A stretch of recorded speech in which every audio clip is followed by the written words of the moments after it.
Assalamualaikum warahmatullahi wabarakatuh. Salam belajar kepada saudara-saudara semua dimanapun Anda berada. Saat ini pukul 1 kurang sedikit ya, jadi pukul 1 malam. Saya berusaha untuk menambah materi bagi teman-teman mahasiswa dimanapun berada, yaitu mengenai materi regresi logistik dengan menggunakan aplikasi SPSS.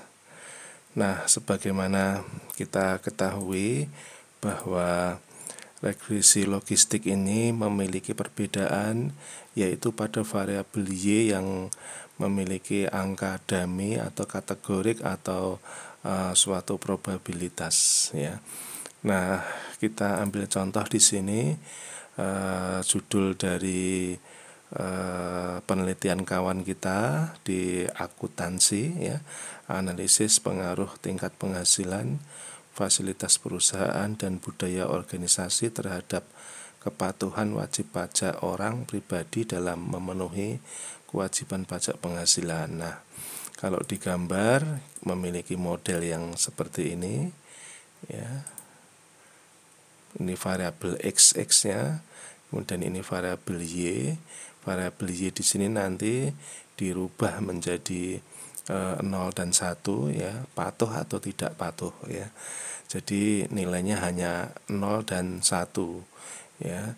Nah, kemudian kalau dibikin grafik ya, mengapa harus menggunakan regresi logistik ya? Sebab kalau menggunakan regresi linear berganda biasa atau OLS, maka kesimpulannya menjadi bisa jadi di bawah 0 ya, bisa minus ya di sini, bisa jadi di atas angka 1. Nah, padahal yang kita inginkan itu jawaban dari hasil penelitian ini adalah patuh dan tidak patuh ya. Jadi 1 itu patuh, 0 itu tidak patuh, seperti itu. Nah, ada pun rumus yang dipergunakan ya seperti ini ya. Nah, untuk X ini adalah regresi biasa ya, sedangkan ini adalah probabilitasnya ya, atau fungsi probabilitasnya. Nah, kalau dilihat dari rumusnya mungkin Anda tinggal mengikut saja dari teori-teori ya. Kalau ini dipecahkan menjadi dari mana ini sudah amat sulit ya, ini urusannya orang matematika dan statistik ya. Nah, baik, kita langsung ngambil data ya. Data sudah saya persiapkan. Datanya ini hasil penelitian kawan kita. Nah, di sini ada data primer ya. Berarti harus ada uji validitas dan reliabilitas ya. Di sini uji validitasnya yang sederhana saja, yaitu metode Pearson correlation product moment ya. Kita coba sedikit saja, yang lainnya nanti Anda teruskan ya. Analyze, correlate, bivariate, lalu masukkan seluruh variabel, seluruh indikator di dalam variabel X1 dan skornya ya, dan jumlahnya. Nah, kita oke. Nah, kita lihat bahwa di sini quick look ya. Quick look itu lihat cepat.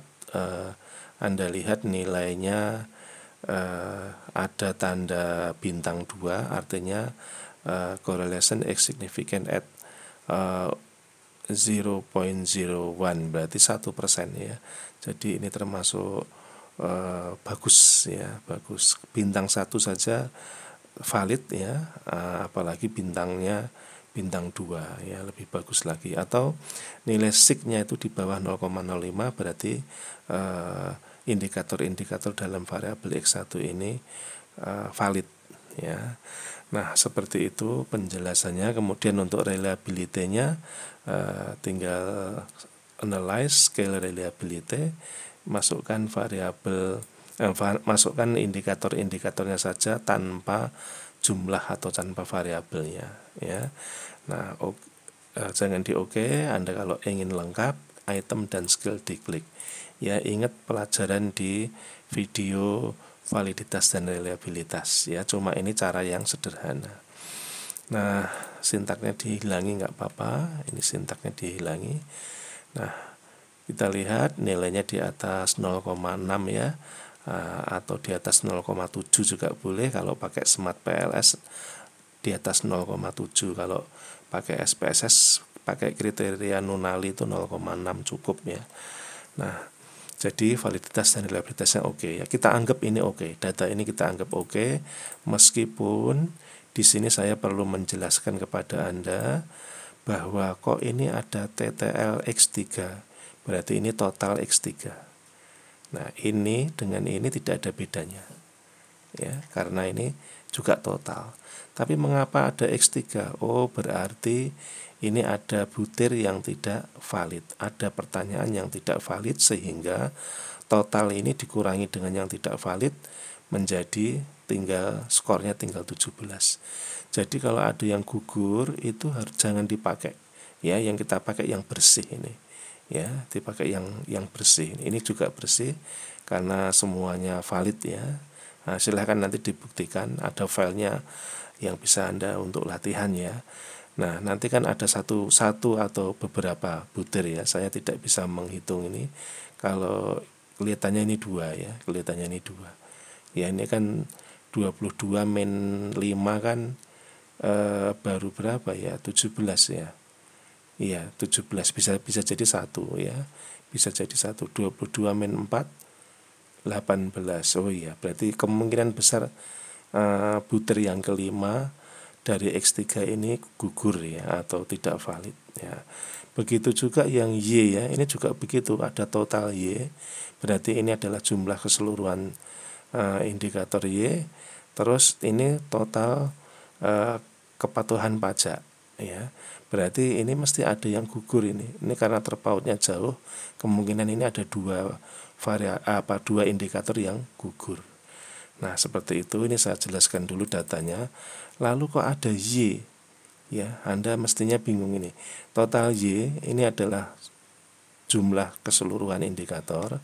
Kalau TKP ini adalah jumlah total indikator yang valid ya.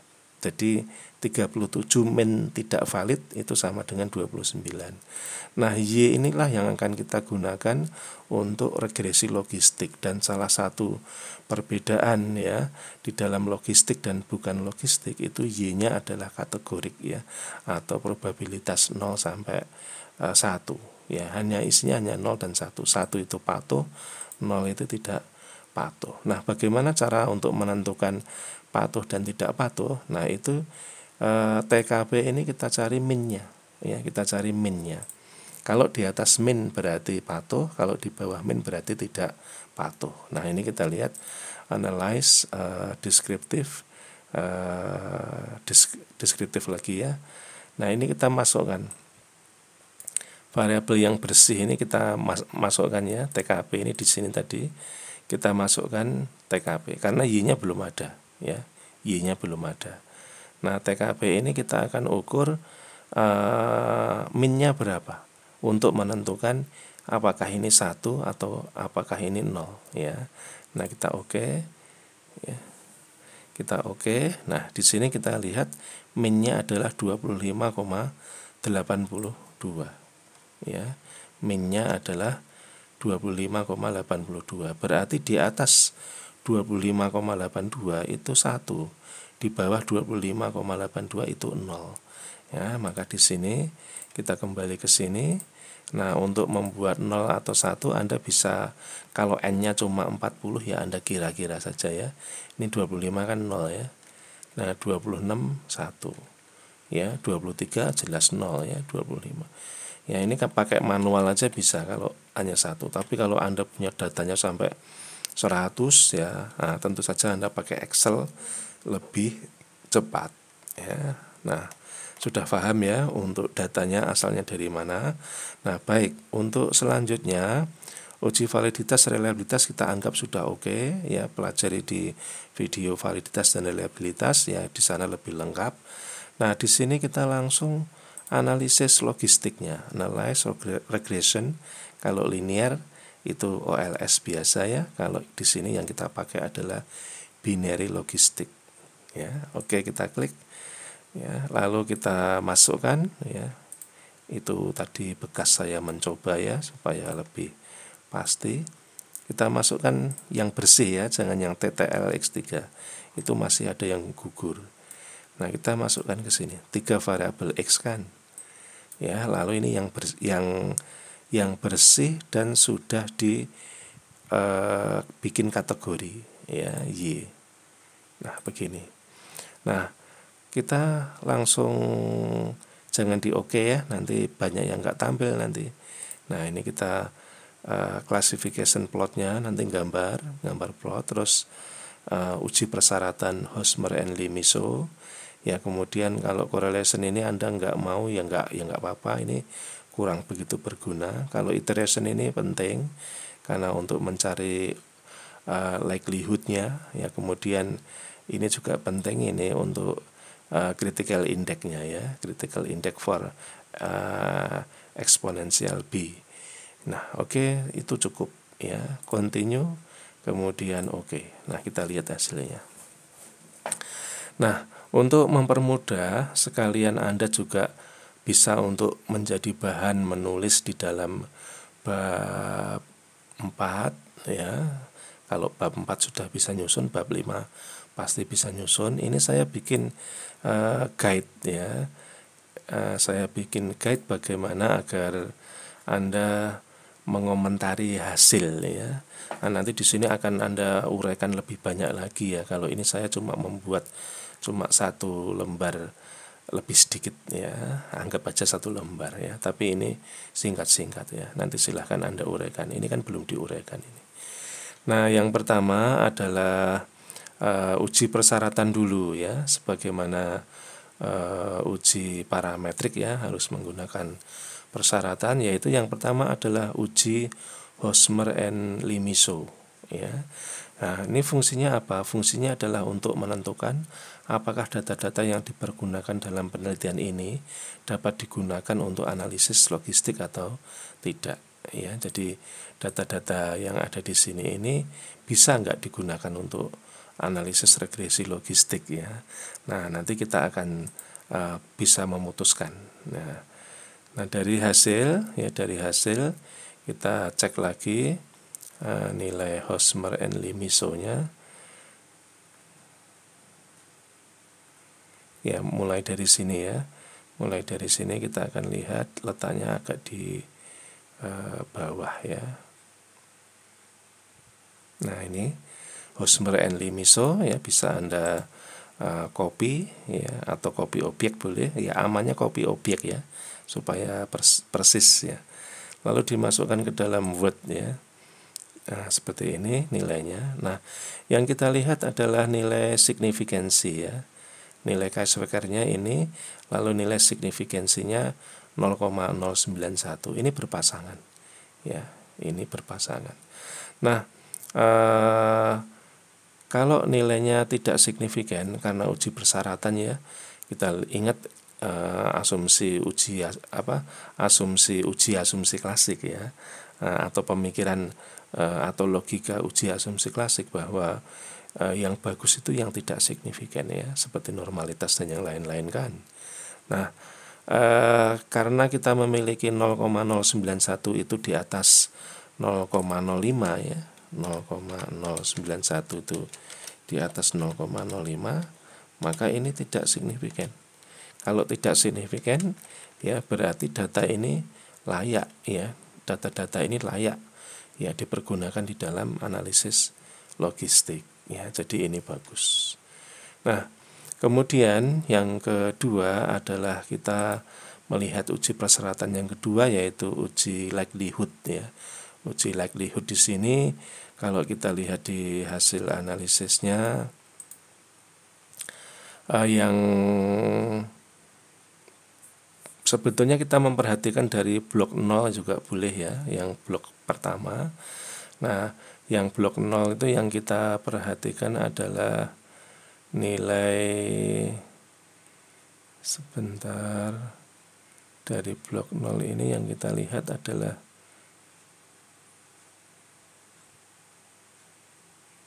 Oh, langsung di blok 1 aja ya. Langsung di blok 1.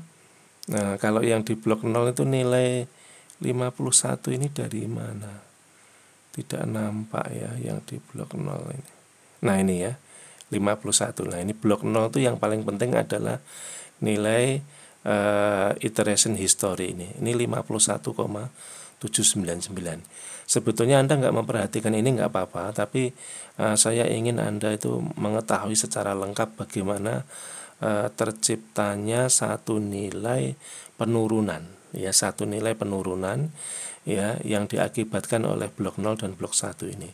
Nah, ini kita ingat ya, nanti disebutkan di bawah ya, 51,796. Nah, di sini disebutkan. Ya. Nah, 51,796 ini dikurangi 25,752 itu adalah jumlah penurunannya.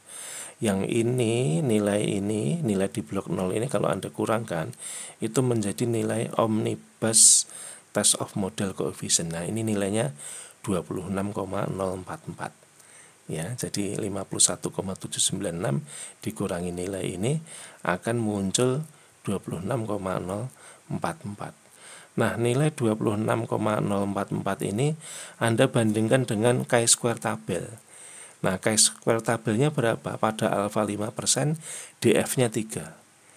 Ya, nanti kita bisa menentukan apakah lebih besar atau lebih kecil. Yang bagus itu nilai chi-square harus lebih besar daripada chi-tabel ya. Kalau lebih besar ya. Nah, kita lihat di sini ya, kita lihat di ilustrasi di sini ya. Besarnya nilai penurunan, nilai likelihood-nya chi-square itu sekian tadi ya, 26 tadi. Dilihat dari berapa tadi? Nilai 51, sekian dikurangi dengan 2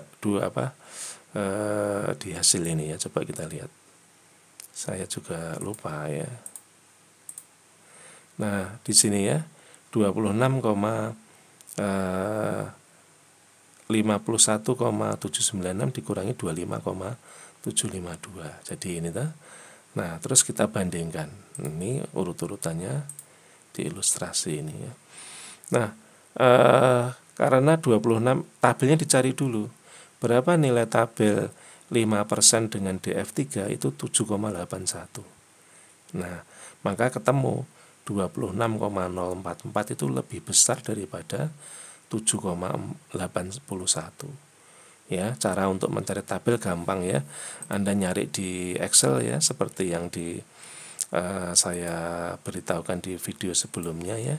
Tinggal sama dengan chi, ini sudah ada chi-inv ya. Nah, terus apa? 0,05 kemudian koma df-nya 3. Enter ya. Ketemu ya. Nah, baik, itu cara mencarinya. Nah, kemudian karena besarnya nilai penurunan itu di atas chi-square tabel ya, maka masuknya variabel independen ya X1, X2, X3 itu dapat memperbaiki model, berarti bagus ya. Nah, kemudian yang ketiga adalah uji ketepatan ya, uji ketepatan. Ketepatan memprediksi ya, uji ketepatan memprediksi ya. Nah, di dalam uji ketepatan memprediksi ini ya, variabel-variabel X ini dalam memprediksi Y itu berapa persen. Nah, itu kita harus melihat di blok 1 di bagian hasil ya. Ini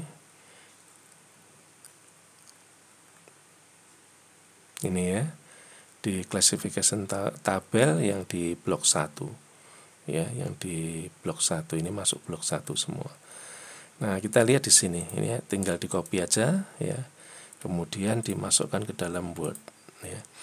Nah, kita lihat bahwa overall percentage itu 90% ya, berarti uji ketepatan variabel X1, X2 dan X3 ya dalam memprediksi ketepatan orang dalam membayar pajak itu adalah 90%, jadi termasuk tinggi ya.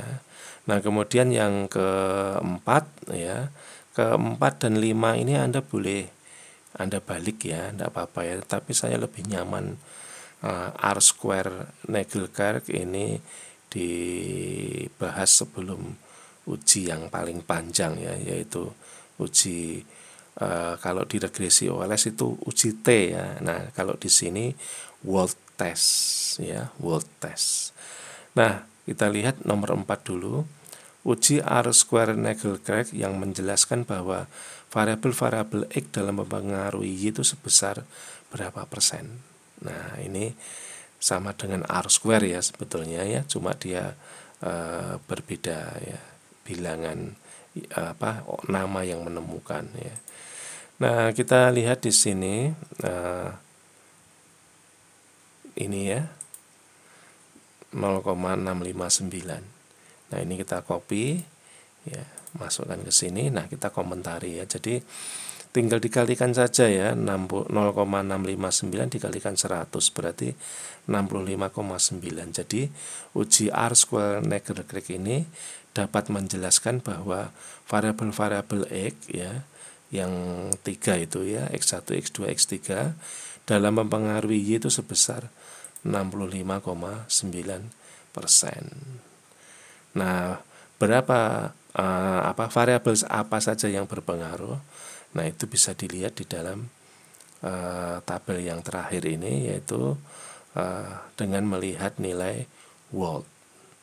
Nah, ini sama seperti membaca nilai T ya, ini koefisien regresinya ya, kemudian ini nilai Wald ya, konstannya cuma ditaruh di bawah ya, kalau di OLS kan konstannya di atas ya.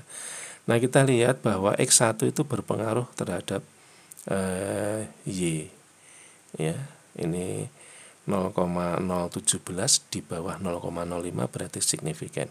Ini nyaris ya, nyaris hampir tidak signifikan di alfa 5%, tapi masih masuk ya. 3, ini Wald testnya, ini nilai signya 0,049 di bawah 0,05, masih signifikan ya. Berarti X2 berpengaruh terhadap Y ya. Kemudian yang ketiga X3 juga berpengaruh ya. Ini pengaruhnya paling bagus ya, pengaruhnya paling bagus atau pengaruhnya paling besar karena nilai koefisien regresinya ini juga paling besar ya. Kalau ini menunjukkan berpengaruh atau enggak berpengaruh ya. Kalau pengaruh yang paling dominan mana, yang koefisien ini. Nah, seperti itu cara menjelaskannya. Kalau Anda mau lihat bagaimana kawan Anda mengomentari, itu ada di sini ya. Kita coba lihat sebentar ya, sambil biar Anda sekalian tuntas untuk bisa membuat bab 4. Bab 3 saya kira Anda sudah paham cara menyusunnya, rumus-rumus dimunculkan, kemudian regresi logistik kegunaannya apa, dan tata cara penyusunan di dalam bab 4-nya seperti apa. Nah, itu saya kira Anda bab 3 sudah paham. Nah, di sini ini didahului dengan ya sekedar untuk mengingatkan kembali di bab 3 ya. Anda menggunakan SPSS berapapun terserah ya. Mau sampai 22 apa 25 ya enggak apa-apa. Kalau komputer Anda agak kecil kemampuannya ya pakai yang 15 itu bagus ya. Nah, ini ada likelihood-nya ya, penilaian modelnya, likelihood-nya tadi ya. Ini kalau ini agak berbeda ya, ini agak berbeda, tapi saya lebih pede dengan hasil analisis saya ya.